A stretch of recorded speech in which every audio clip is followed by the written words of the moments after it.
Welcome to Red Moon Roleplaying. Today, we will be playing a game that I have been looking forward to quite a bit.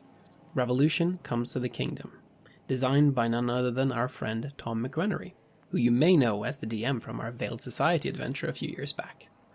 Tom is also the host of the Emmy Award-winning podcast Fear of a Black Dragon that you can find on the Gauntlet Network, and is a great podcast to listen to, especially if you're interested in the OSR. RCTK is pay what you want on itch.io and DriveThruRPG, and if you're interested, you can check it out following the link in the show notes.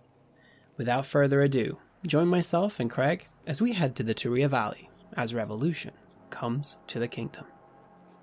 Thank you very much for joining me today to play Revolution Comes to the Kingdom. It is about a fictional small kingdom of the title after World War II, so in the 50s or 60s, that's in the midst of a civil war. And the player characters are fighters for one side or the other, or propagandists, or perhaps sometimes bystanders, or something in between. It combines relatively gritty military and guerrilla warfare and kind of ideological struggle narratives, a kind of fantasy non-fiction, if you will, with these, for shorthand, let's call them magical realist elements. I think, strictly speaking, magical realism is a different thing, but there are kind of two sides to the conflict. On the one side, you have the Crown, the royal establishment forces, fighting these rebels called the Yellow Sashes, and then that's the physical, political, military conflict. But at the same time, the 8 valleys of the kingdom that you're fighting over, each of them is infected, overrun, if you will, by one of the 8 evil thoughts, these spiritual maladies that are deadly sins. There's greed, lust, wrath, envy, pride, and so forth. And so in each valley, it's sort of, as an overview, it's your goal to not only win it physically and militarily for your faction, but also to go into the dreamlike catacombs beneath the major landmark, the fastness that each valley has, and to essentially, beat the dungeon, solve the riddle of that weird other space. And in doing that, you rid the valley of its spiritual malaise, and you unlock the spiritual bounty that it should by rights be experiencing. When you start a new game, the first thing that you do is you sit down as a group. There are certain things about the kingdom that are fixed or reasonably fixed. There are 8 valleys, although in one game I'm playing at the moment, they are islands rather than valleys. And you decide what kind of climate does it have. Is it a tropical place? Maybe it's a desert kingdom. Is it, as in our game we're going to play today, is it sort of a Himalayan mountainous kingdom? And then you choose the wildlife. One of the things that is an important part of the game is this kind of grand unified encounter table. These are nested so that settlements are more predictable, but generally involve coming face to face with your enemy. And the wilderness is more random, but the events tend to be more about wildlife or the weather or other kinds of difficulty. And so as a group you choose a couple of predators that are around in the kingdom that are characteristic, and you choose 3 game animals because you might need to go hunting for meat at some point while you're skulking around behind enemy lines operations or sneaking into installations. After that, you kind of look at the Civil War, and again as a group you decide what the 2 factions are about by giving them a couple of keywords each. Since you guys have decided to play characters affiliated with Crown, I took the liberty of deciding that the Yellow Sashes have proclaimed themselves as standing for tradition and order. So sometimes a faction can have contradictory keywords representing different streams of thought within them, but tradition and order, I think, are fairly natural ones that go together. And I believe you selected nationhood and the future as the royal keywords, and so those come into play in kind of structural elements around each session in terms of advancing what your keyword might be.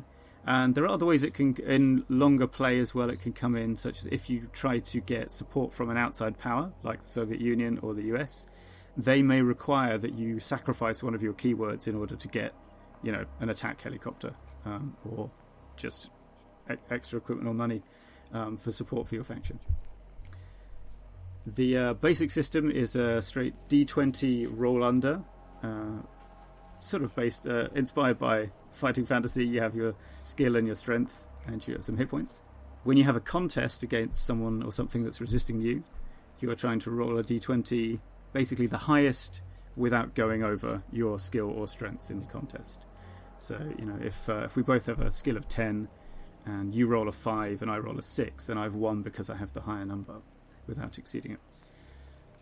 There are also supply dice, which I think will be familiar to a lot of OSR players. So you have an amount of things represented by a die type, maybe D4, D6, D8. And when you use it, you roll the dice, and then if it's a 1 or 2, it goes down to the next lowest type in the chain. And if it goes below D4, then you have run out. So you know when you're possibly going to run out of that supply, but not definitely. And you can also trade in just entire dice of money or equipment or food or what have you to do things as well.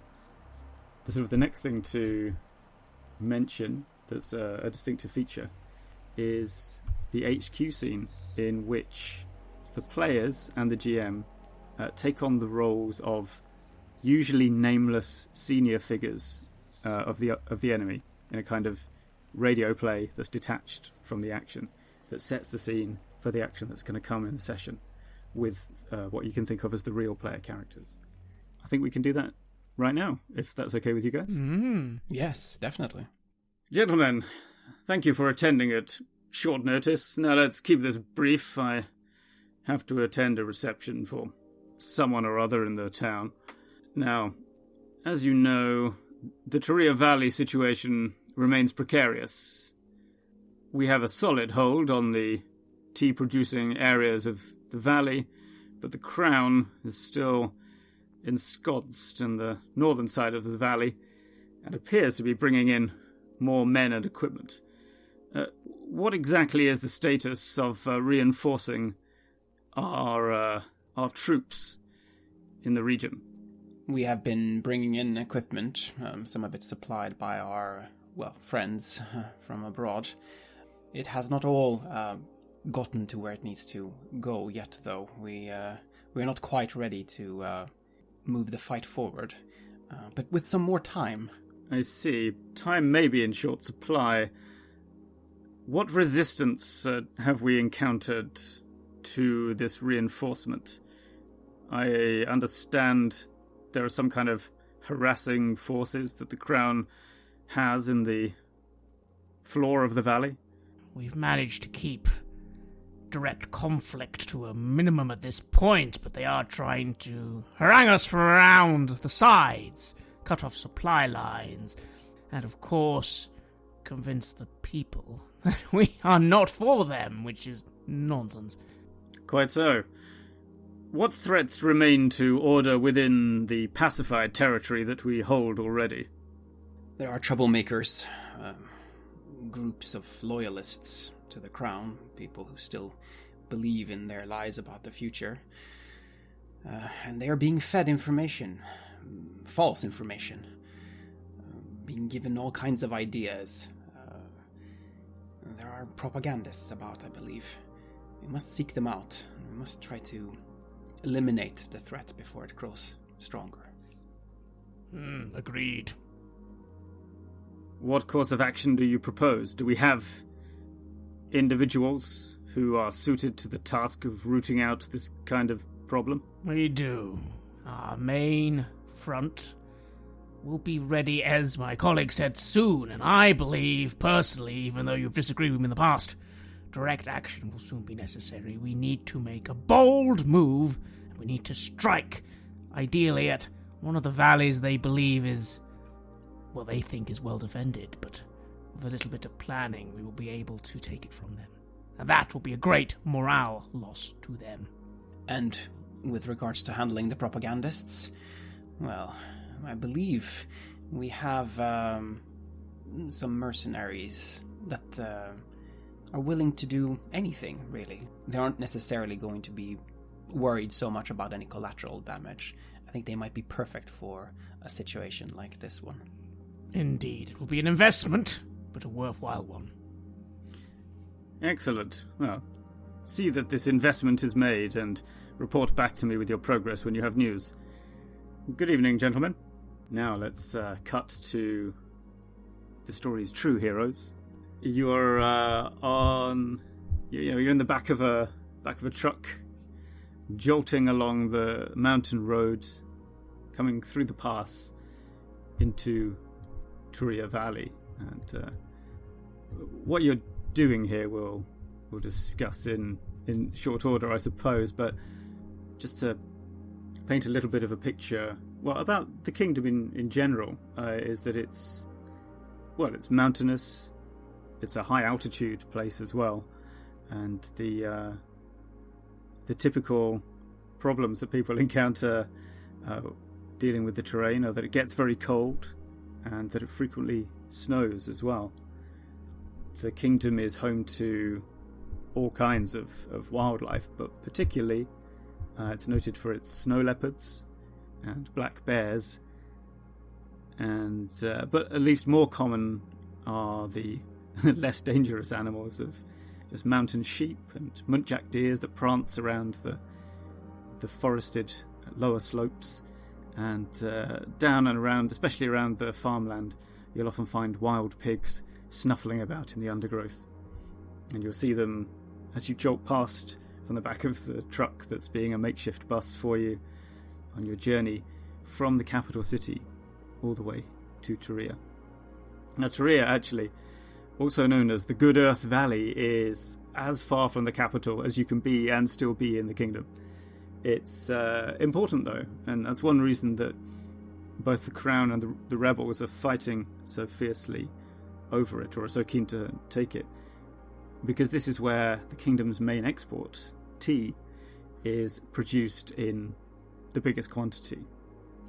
There are terraces and farms all throughout the valley, but the key place for the trade is the Fourth Valley Depot, which simply is a distribution hub. All the trucks come in and out of there. So if you control the depot, you control the trade.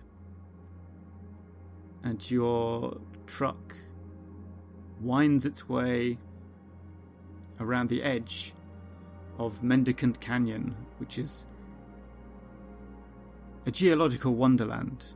When people send postcards from the kingdom, they send them from here. It's full of strange rock formations, smooth shapes and inexplicable holes and bubble shapes within it, but also sudden drops and labyrinthine caverns. So the area is not really a good place to live. It's just rocks. There's not much in the way of water or food, but it is a place of refuge for bandits. And the other landmark that you'll see as you make your way into the valley, up, perched on the side of a mountain, are the ruins of Fort Turia. It was effectively a castle back in the 17th century, but now, although the walls have tumbled down, it's been sandbagged and outfitted with barbed wire by the Yellow Sash military and turned into a fortified prison for those they consider undesirable. But let's concentrate now on the inside of that truck as you sit kind of shoulder to shoulder with various people who are travelling from the crown-held side of the valley into the territory of the Yellow Sashes, each for their own reasons. All of the kingdom nationals that you might ask will say that they are going to conduct business with something to do with tea farming, or they're going to visit their relatives. But I think both of you are strangers, more or less, to the kingdom. Is that right? It is. So the man that you see sitting inside the truck, he kind of has to lean a little bit down because he's quite tall. He's wearing a khaki shirt and shorts with knee-high socks. Maybe late 30s. He's got a pipe in his mouth and he's puffing away on that, as he always is. I'm Marcus von Aston. I I come from money, originally. All that was sadly lost. Well, the war, you know. It's been helpful in one sense, though, to have lost everything. Without any property to oversee, any companies to run, or fancy dinner parties to go to, I'm a free man. Free to do whatever I want. Free to be like the adventurers in the stories that I read as a child. And what better excuse to be an adventurer, to go to dangerous places, than by being what I am, which is an independent reporter. Everyone wants to tell their story, after all, and I can help them with that.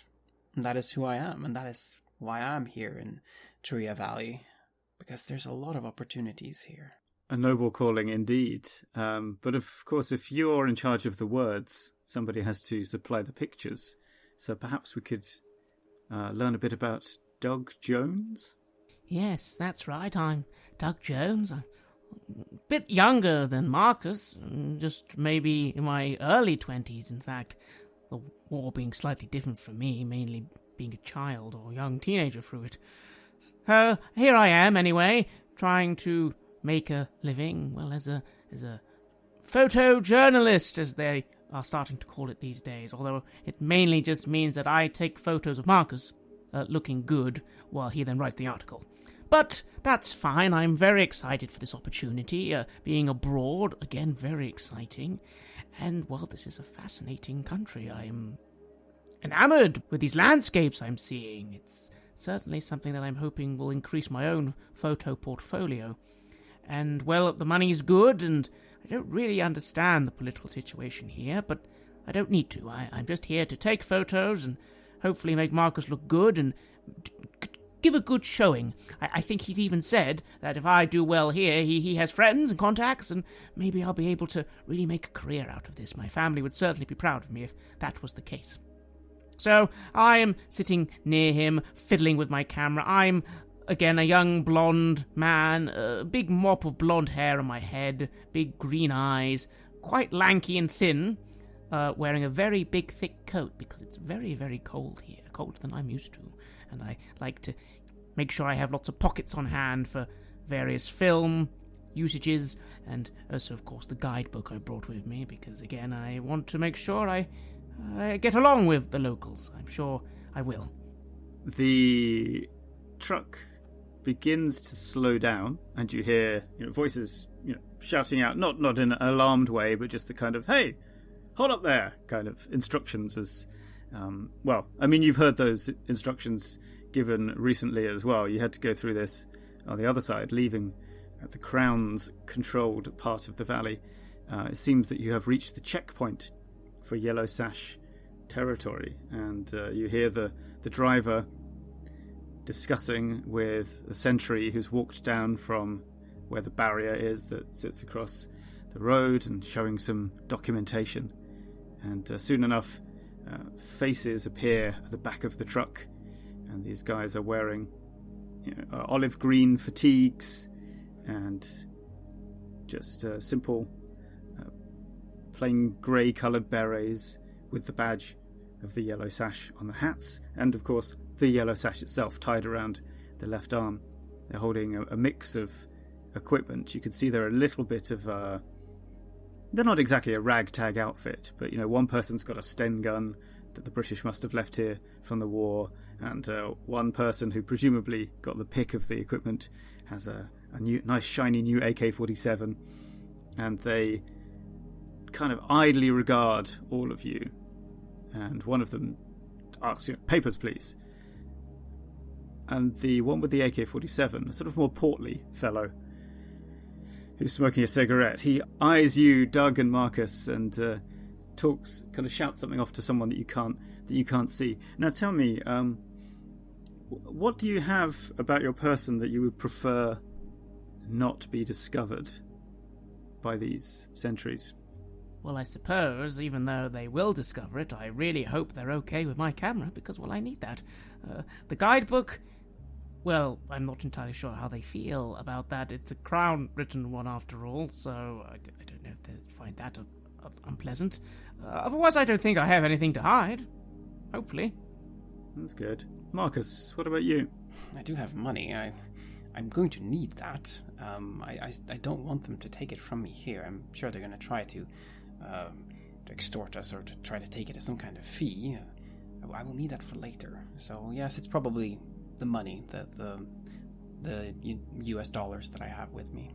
The portly sergeant fellow comes closer, and his 2 soldiers unbolt the flap of the truck and let it down. And he points at you, says, "You two, out, you two." I follow the orders, of course. We're not here to cause trouble. We don't want to be suspicious. The same, although I do give Marcus a little bit of a quiet, I hope this all goes all right. If you stay calm, everything will be fine. Yes, this sergeant takes, asks for your passports and so on and looks at them. Says, journalists, eh? Yes, Associated Press.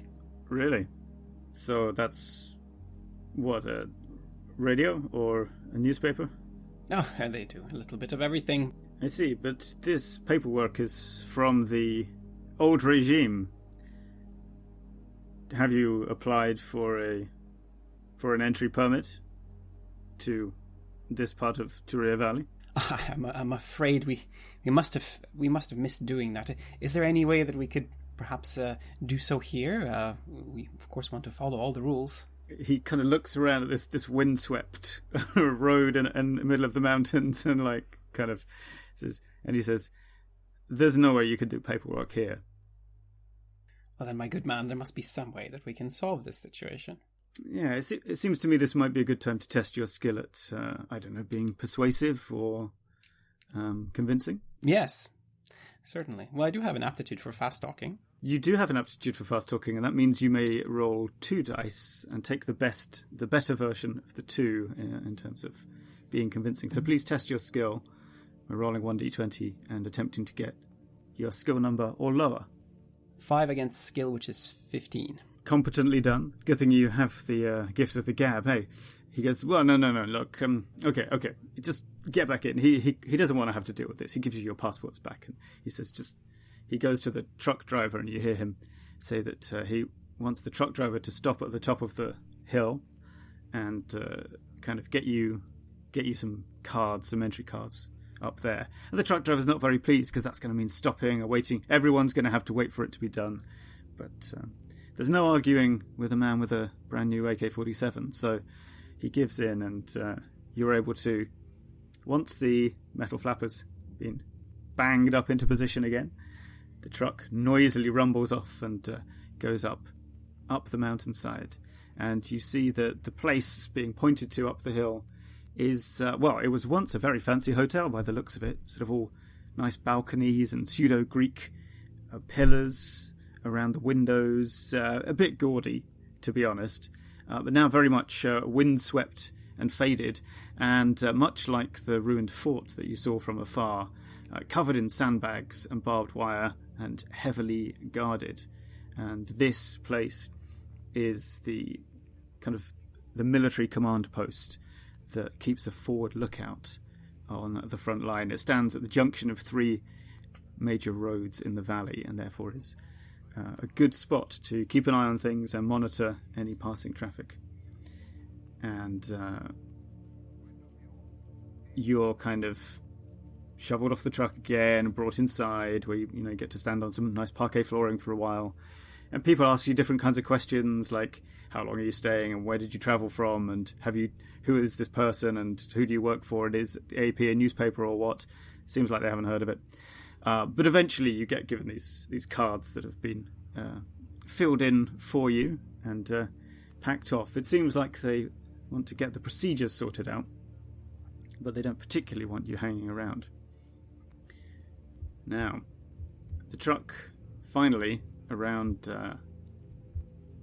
5 p.m, it's starting to get dark, stops in Turia town, which is really, at best, a large village. But this is supposedly the best place to start and find a place to stay. And you do have a contact that you've been given to meet, although it's not entirely clear how you will find them. There's been a bit of a cryptic "they'll find you" message given. But as you step down and stretch your legs, you can see that It's mostly what you'd expect from a farming village, sort of low huts, a couple of small stores, a place to fix vehicles, a place to have horses shoed, and there are a couple of, I'd say, inns rather than restaurants that look like they might have a place to stay for the night if you need it. You are feeling quite hungry, actually. You could go and buy a meal, or you could tuck into your own supplies while you decide what to do. What do you think? What do you say, Mr. Jones? Shall we see if we can perhaps procure some food here? There must be some kind of restaurant or, little place where we can sample the local cuisine. Oh, certainly, Mr. Austin. That sounds like a grand idea. I'm glad everything has gone smoothly. Although I have to say, I'd look around the village. Hardly the most grandiose place for a good photo. It's a bit dull. Oh, don't you worry. We will find better spots soon. We just need to... I sort of lean in a little bit too. We just need to find the person we're supposed to meet. And it's Von Aston and not Austin. Sorry, Mr. Von Aston. I'm so sorry. I need to... Better pronunciation. That is a problem of mine. I do apologize. Good man. Well, looking for some place that might look like a restaurant of some kind then. I mean, it would be nice to have a hot meal served. The sound of a restaurant is much the same the world over. You just have to listen for the clink of glasses, the clatter of plates, and a bit of hubbub, and yes, you can follow that sound and push your way in through... Well, it's a little cold around here, so you open the door and then push through some curtains that keep the heat inside as well. And yes, it's wonderfully warm inside this wooden hut made of dark and heavy pine, is it? Oak? I mean, you'd have to be a better naturalist to identify it at a glance, but whatever it is, it seems homely and cozy, and there are maybe 8, 9, 10 people in here, all of whom look like they've travelled from somewhere else within the valley or elsewhere in the kingdom as well. Everyone looks a little grimy and travel-stained, and but you can pretty quickly get a seat at one of these low tables. You have to cross your legs to sit, get your knees underneath them, and soon enough you're eating heartily, although it's not free, so I'd ask each of you to roll your money supply die, and if it's a 1 or 2, reduce it in size. It is really warm in here, actually. You're sweating a little bit in your coat, Doug. You might have to slip that off. And the meal comes with wine, of course, so you're able to get a good, nice belly-warming drink after being outside in the cold. And, finally your knees unlock and loosen after sitting rigid in the truck for so long, too. It's altogether very pleasant. Well, that's wonderful, and luckily I rolled free, which means my money for now is fine, as I pay for my meal and enjoy the wine. This is actually quite pleasant. Thank goodness. The journey was a little uncomfortable, I have to admit. Yes, and I am able to roll a 9 on my gold supply dice. Excellent. So yes, I too partake of the wine and the food, and it feels good. It feels good, and it's got that taste of the wine as well. It feels genuine, authentic. Yes, it's incredibly authentic, and you're just enjoying pouring yourself another refill when you see that somebody has kind of sidled over and kind of put herself at your table as well. It's a woman who she's dressed in the manner of, I suppose you could say, of townsfolk. You've seen as you come through the valleys that people who work in the outdoors dress in a certain way with kind of hard-wearing clothes for manual labour. And then the people who run shops and so forth in the villages, they tend to dress in something perhaps similar to a sarong and just softer and perhaps more comfortable overall clothes, and that's what she appears to be.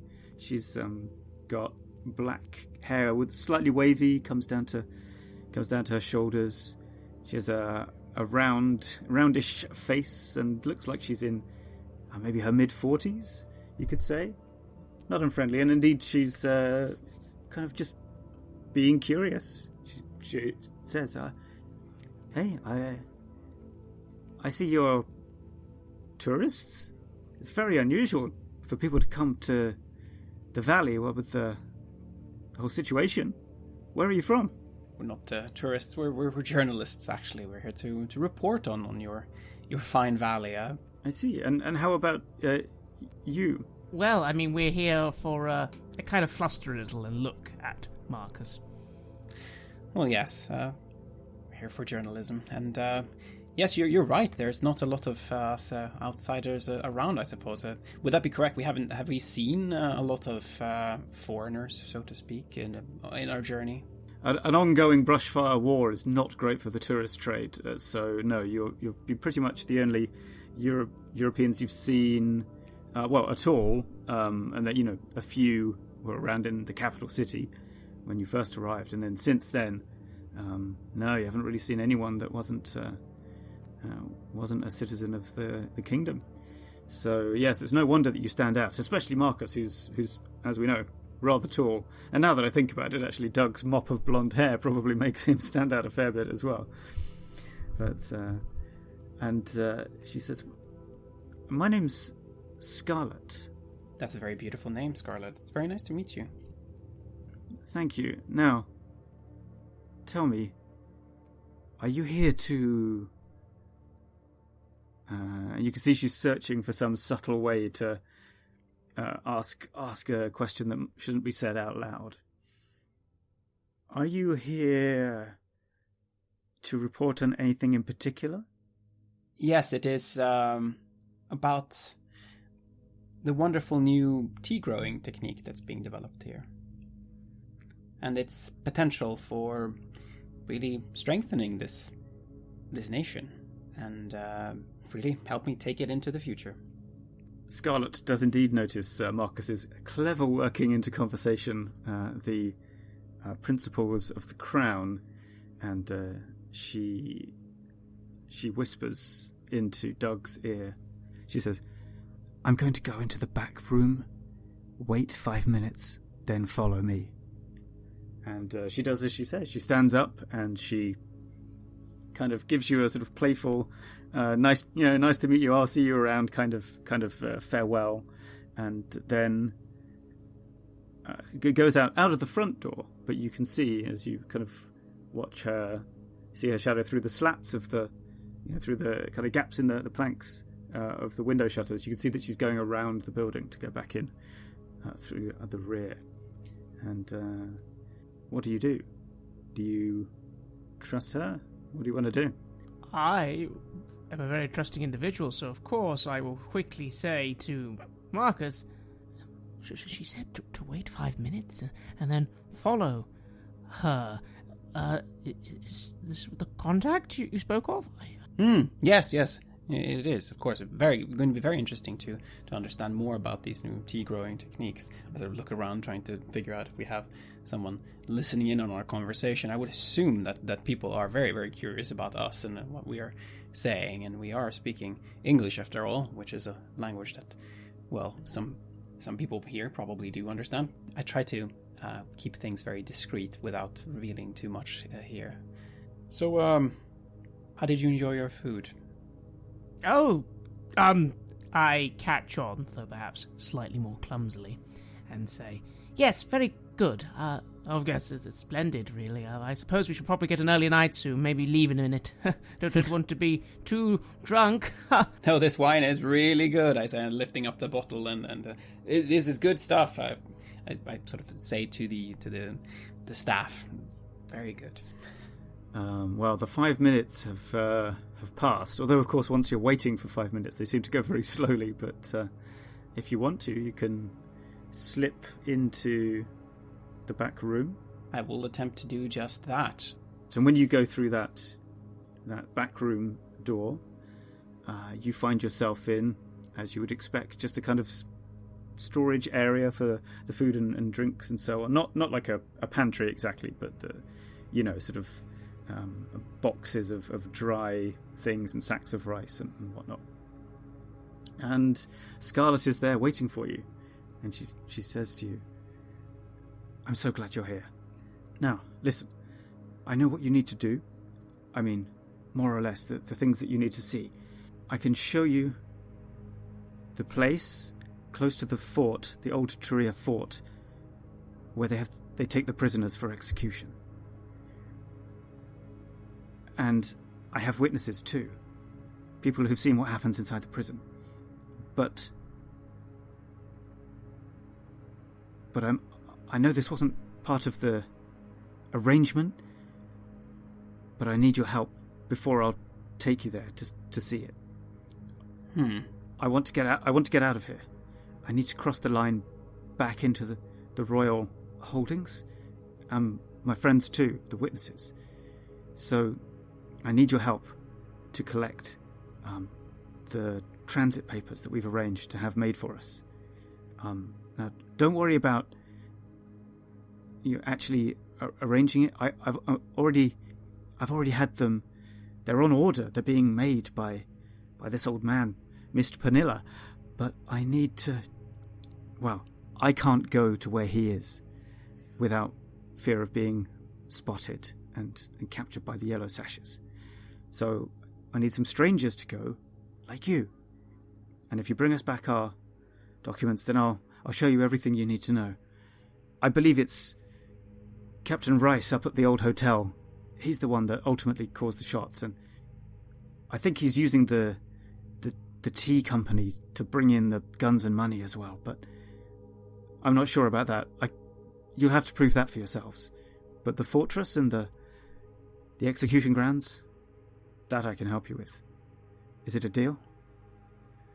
I think we can make that happen. This Mr. Pernilla, where is he? Is he just around here, or will we have to cross minefields, climb mountains to get to him? Well, he's in a nearby village, but you probably best wait till tomorrow morning before you travel there. It's the road's not safe at night. I'll give you everything you need, I'll give you some kind of token to show that it's really me that sent you. I'll ask Auntie Sky if you can stay in the guest room here tonight, and I'll come back and see you in the morning. All right? Yes, certainly, Miss Scarlett, of course. Yes, that is acceptable. And what you're saying about the atrocious things that have been going on here, they must be revealed to the world, and that will I think further show the justness of your cause. She thanks you, and she simply slips out of the back door, and it is dark outside now, and she just kind of disappears into the night. I'd say, Mr. von Aston, a slight unexpected complication. Not as a problem, but just, I don't know, I wasn't quite expecting things to be so cloak and dagger. It sometimes is with people like this, and with situations like this. Look, I'm sure it's not going to be anything dangerous. We're high-profile foreigners. They're going to be very hesitant, I think, to do something to us, and we're really only going to pick up some papers. I'm sure we can do that just fine, and then what we will have is going to be excellent, really hard-hitting evidence of some atrocities, really. But there might be a Pulitzer in it. Don't you think? Of course. Oh, well, that would be rather good. Yes, I think you must be right. I think you're right, Mr. von Aston. All right, then, let's get some sleep, and then, yes, let's go and get these papers for the young lady, and then we can go and get some shots of this. Oh, well, I don't know if it's a good thing to get shots of that, but no, you're right. It sounds awful, and the truth is important. And that's why we're journalists, right? It is one important reason, yes. And I nod, fully trusting in my mentor in this scenario. Yes, and getting some rest sounds good. It definitely is dangerous to be out in the dark. You've got a kind of bedroll each on the floor, which gradually becomes comfortable after you get used to it. It's a little hard under the back compared to the soft, fancy European mattresses that you're used to. It also takes a while to get to sleep because the roof, it doesn't really have an attic. There's no ceiling to this upper room, so every so often you hear birds sort of flitting about between the rafters. But gradually sleep overtakes you. And the next thing you know, the light is shining in on you through a little window that's at the top, just under the eaves, with the bright blue light of morning. And there's kind of a chill in your bones. But once you haul yourselves out of bed and splash cold water from the well on your faces that Auntie Sky, the landlady, bustles around you to ensure that you use once you come down the stairs, and once you've had a nice steaming hot cup of tea or two and stuffed a bit of breakfast into you, it seems nice, actually. You look out of the back windows across the hillside leading down into the terraces where Scarlett disappeared into the night last night, and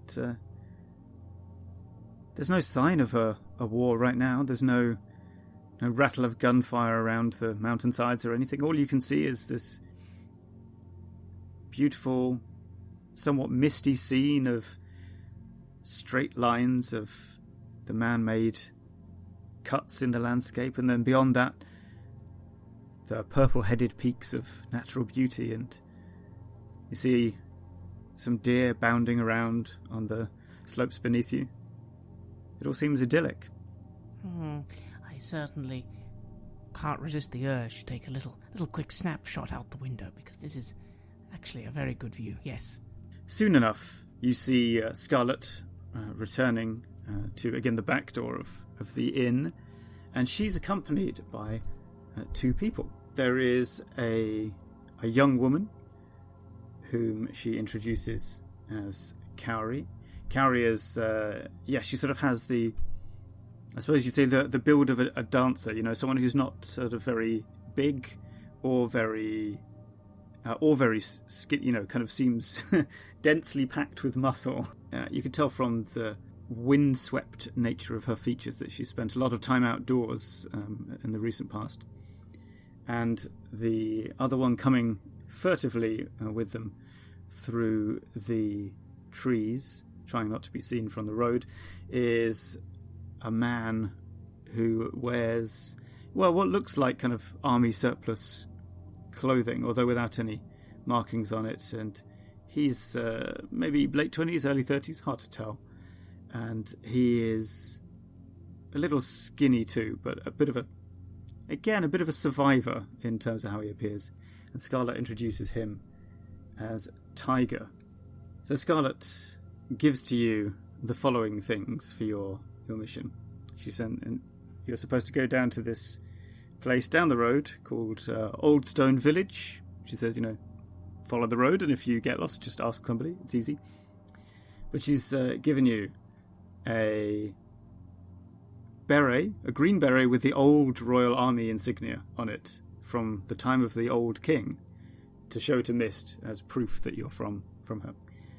She also gives you a manila envelope, and it contains kind of the final touches, the final elements for some false documents, namely photos and specimen signatures from Tiger and Cowrie. Her own details are already there. There's also a briefcase, which she does not leave you curious about the contents of, but she insists on going inside before she opens it, and it is full of a large amount of money in non-sequential banknotes. Looks like, in mechanical terms, 2 D20 supply dice worth of gold, which is a lot. It's like enough to buy a car or something. And some instructions. She says, when you get to Mist's studio, watch him while he makes the papers for Tiger and Cowrie, then bring them back here along with the ones that he already made for me. He can do it within, should be a couple of hours, but you should wait and make sure he does it. And when you come back to here, make sure that you are not followed. Okay? That is fully understood. We will make that happen, and we will get you these documents that you need so that you can get to safety. All right. So they retreat again into the countryside somewhere. They must have a safe house around, but they're, I suppose, quite sensibly not letting anyone who doesn't strictly need to know where it is know where it is. And, I mean, the question now is, how are you going to get to the village? Are you going to walk it? Or will you try to obtain some transport from someone in this town? Or perhaps try and flag a ride off somebody who's going that way? Looking around here, I mean, what kind of modes of travel do people seem to be utilizing? Would the land be suitable for something like a motorcycle, or would a car be the easiest, or is it best to ride on a horse, or what do we think? Motorbikes and cars are they're around. But they are relatively rare. Like you'll see one drive through, like once an hour or so, right? Like they're not that common. But people do use mules and horses to get around quite a lot. So if you wanted to borrow one or what have you, then that would be the easier thing to go looking for sure. I suppose a car is generally easier to get a ride on with someone else than a motorbike for space reasons. And yeah, if you ask someone how far is it to Old Stone Village, the answer is that you could walk it. It's like maybe 3 hour walk if on average, assuming you don't get lost and so on. So on the roads that they have in the kingdom, because of how twisty and up and down they are, the speed of vehicles, it doesn't make it that much faster for you, but it is more convenient for carrying things or for kind of ensuring that you get there on time, rather than being necessarily that much faster than walking, because you spend a lot of time having to slow down for like sheep in the road, rickety bridges, massive potholes, all this kind of thing. So I did learn how to ride when I was growing up, but I'm guessing you haven't necessarily learned how to do that. No, unfortunately not. But maybe we could just hitch a lift with someone? I'm not sure what's the best way to do this subtly, you know. I think renting a full vehicle might be a bit much. So maybe we could just hop... Is it that long a walk? It would take a few hours, and don't know what we might come across. I've heard some things about snow leopards and other kinds of beasts out and about. Plus, if you think about it, what would be the least suspicious thing for us to be doing? We are two foreigners. We are not going to be trekking out into the wilderness. We are obviously going to be riding in some kind of vehicle. Let us try and do that, huh? And we just have to hope that whoever we hitch a ride with, that they don't become suspicious of what we're doing. Yes, no, I think you're right, Mr. Osten. That sounds correct to me. Let's try and find someone we can just hitch a ride with rather than fully rent a vehicle. This Auntie Sky, was it, that we stayed with here? Does she know anyone who could give us a ride? I think so. I think you might need to be a little persuasive that she should, go and bother someone. She'll say, "Oh, I have, I've got a nephew who could. He'll be going down the road soon enough, or he could just drive you." But we could make it worth his time, of course. Gasoline and the tires, of course, and I show some of the dollar bills. It would be worth his while. Yeah, I think she'll take some of your money and promise to give it to him and have him pick you up if you're okay with that. That will work. It's a short trip. I think no need to be too expensive. I think a straight money die roll will be fine for this as well, similar to the cost of a meal. Yeah, that is a 5. Yeah, that's fine. You're in perfectly safe. That's the thing about money. You always seem to have quite a lot of it until suddenly you don't. So Auntie Sky potters back after a while you guys have been presumably lounging around on the veranda, watching the world go by, and she tells you he'll be along soon, and you hear a spluttering engine, and a rather battered looking bright blue Ford Anglia pulls to a halt with a crunch of the handbrake as it goes on, and there's a grinning spindly youth in the driver's seat waving to you like, hello come on. Wave back and motion to Doug to follow. All right, well, our ride is here. Wonderful, excellent. Well, let's get on board and let's go for a little sightseeing in the local villages. I'm looking forward to it. Yes, and say this with a loud voice. Yes, really looking forward to seeing all the sights and all the amazing wildlife. Ah, yes, very good.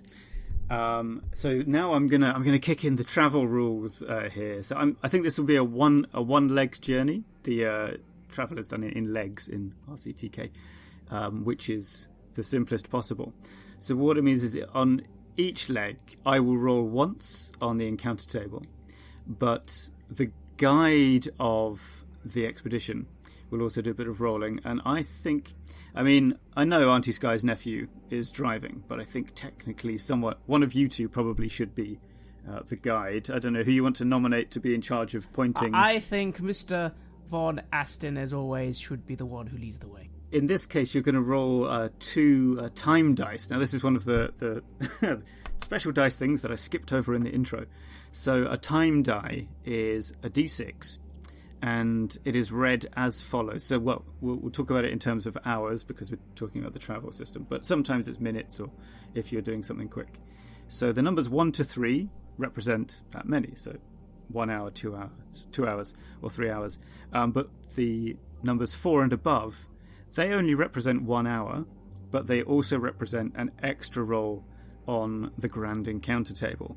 So in other words, you can, when traveling, you can take a long time being circumspect and avoiding anything interesting or unusual happening, or you can be quicker about it and run the risk of running into something you don't want to. Although I would stress that the encounter table in this it's not like your classic D&D Wandering Monster table. A lot of the things, some of the things are quite positive. You can find useful herbs or a friendly local trader, but some of them are not. So if you want to keep that unpredictability out of your journey, you might avoid choosing that. Now, you're a level 1 character, Marcus, so I'm going to ask you to roll 2 dice, which is the minimum, plus you're in the Ford Anglia, so I'm going to say that's going to have a speed of 2. So please roll 4 dice and then choose 2 of them to represent the time and possibly some encounters. Right. I've rolled a 1, 2, 4, and 5. And this is a 1-leg journey, right? So technically we would only need the lowest ones, right? So 1 and 2 would get us there without anything happening. Yeah.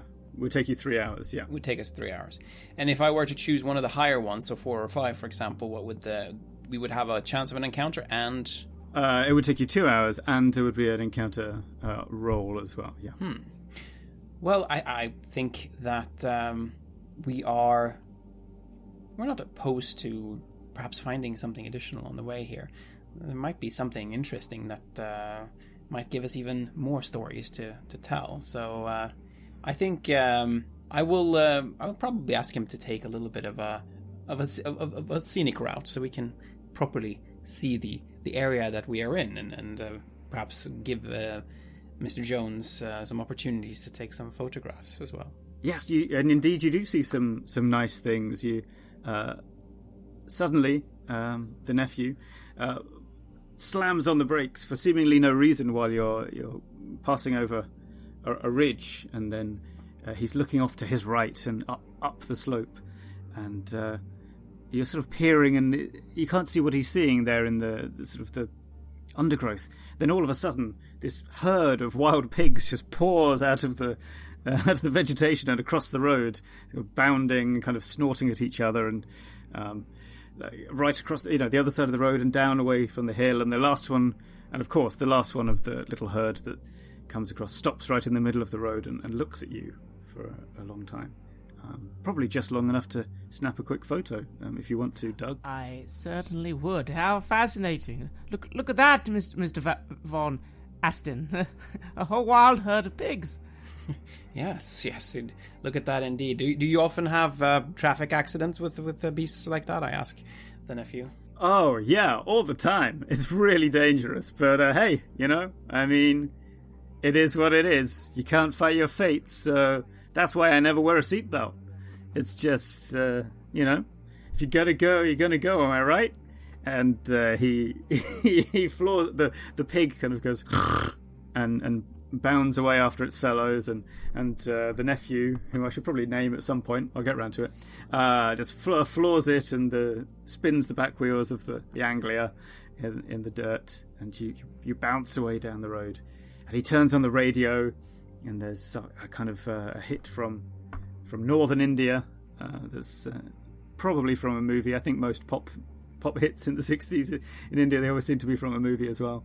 And he's kind of bopping along, and he looks across and back. Actually, I'm sort of picturing Marcus in the passenger seat in front and Doug in the back. Correct me if that would make sense. And he kind of looks at you, and then he looks at Doug in the big rearview mirror, like kind of expecting you to bop along as well. Now, I mean, do you maintain your dignity and kind of just jolt stoically, or are you one of life's bopping along joiner-inners? I bop along, for sure. Yeah. What about you, Doug? I think not. I'm far more focused on what I'm seeing rather than what I'm listening to. But again, I'm enjoying the car journey, and it's like Mark said, this isn't that dangerous at all. It's fine. Just a little almost like a favour for the people here, which is certainly makes me feel more calm. And you enjoy your scenic trip, and then you go down a series of switchbacks to, well, a little village where all the buildings are made of stone, and you sort of see why it got that name. And Auntie's guy's nephew pulls up. He says, "I'll wait for you here for a while, okay? But if I'm not here when you come back, I'll just be over there." And he points at just a house. Presumably he knows someone that lives there. And you get out and look around. You realise it's getting for about noon, and you feel rather thirsty. If you would like to roll your water dice, you will avoid losing any HP at this time. And you can sort of, I don't know, I guess you'd have cool little travel canteens, right, for in this era? Yes, that makes sense. I'll take a little sip of water. I roll a 3, so for now, I still have plenty. No need to go crazy. I roll a 5. I think all the houses look much of a muchness, but you just have to ask, where does Mr. Pernilla live, and you'll be directed by just someone who's walking by. Everyone knows everyone in this kind of place. At this point, I do have an aptitude in observation. Could I just do a little quick assessive, make sure that everything is good and there's not actually any unpleasant people following us or looking at us suspiciously kind of roll? Yeah, sure. Please go ahead and roll your skill with advantage. Yeah. And thanks to the advantage, I roll a 6 under 10. I think the fair thing to do here is, just to tell you that the village itself is okay. There's nothing untoward there, but of course you are an observant fellow, so I should tell you what is perhaps coming down the road. And as we've established, these mountain roads with all their many switchbacks and twists and turns are, you're, as the crow flies, you might only be going even a few hundred meters, but the actual journey will take you considerably longer.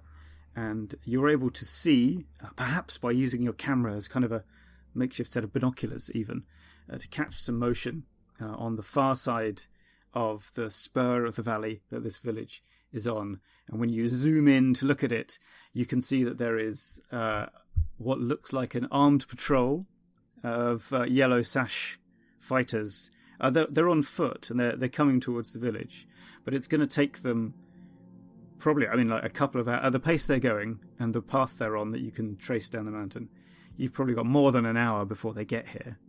But this way they won't. You know that they're coming your way gradually, and they won't surprise you while you're getting these things, these papers dealt with. Yes, I'll quickly say to Marcus, I think we best be as fast as possible.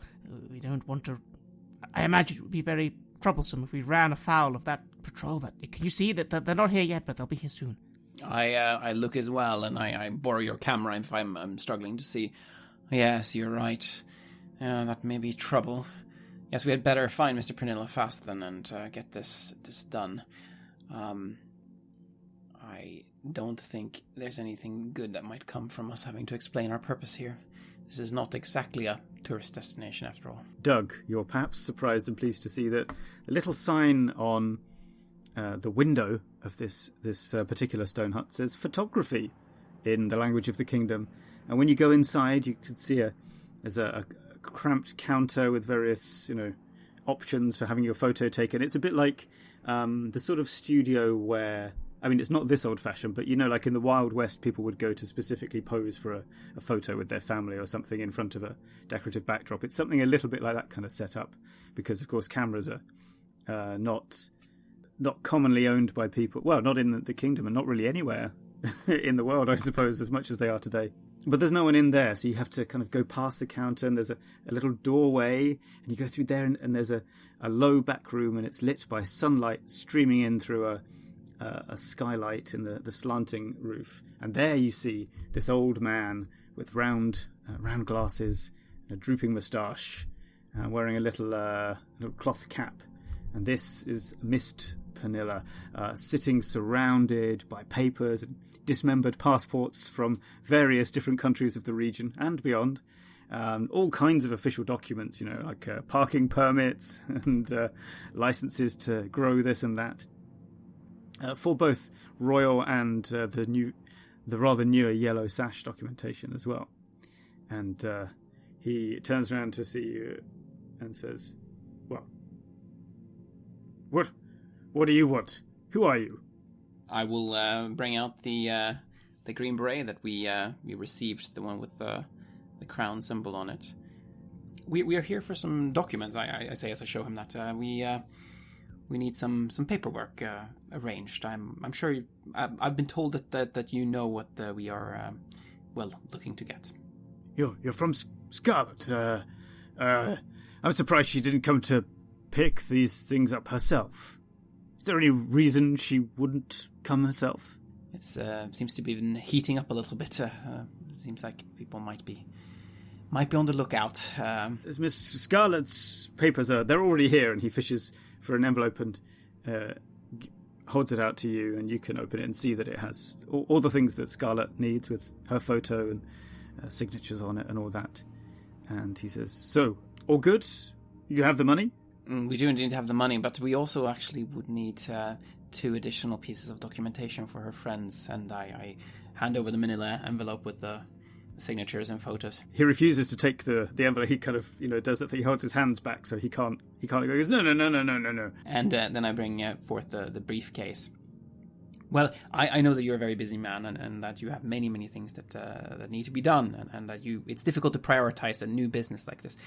Let me just try and perhaps help persuade you, and then I open up the briefcase just a little bit, just to kind of show what's inside. He glimpses the money, and he says,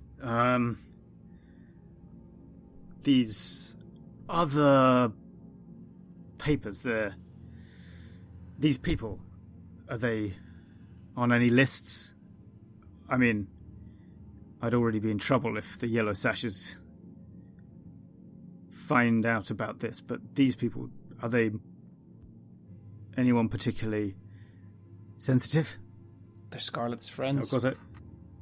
And I just show the pictures. They look like good people, right? And and I sort of motion towards the briefcase. I'm sure it will be fine. This, I think, is a fast-talking skill roll as well. But yes, he sort of looks at the photos and maybe. Yes, go ahead and roll a d20 with advantage against your skill. I roll a 2 and a 16 against 15, so 2. He takes your arguments on board, and he takes the briefcase full of cash even more on board, and he sets to work. Now it is going to take a while. His process is elaborate. He has to carefully clip and stamp and fold things, and then age them with chemicals until they look just right. His workmanship is exquisite. If you look at the one he's already done for Scarlett, there's no. You can do all that kind of holding it up to the light to look for watermarks and so on, and it's just perfect. But of course, there is the issue that this Yellow Sash Patrol is coming into the village, and although you could You could stay inside the studio. There is a bright blue Ford Anglia parked out in the street that looks a little conspicuous.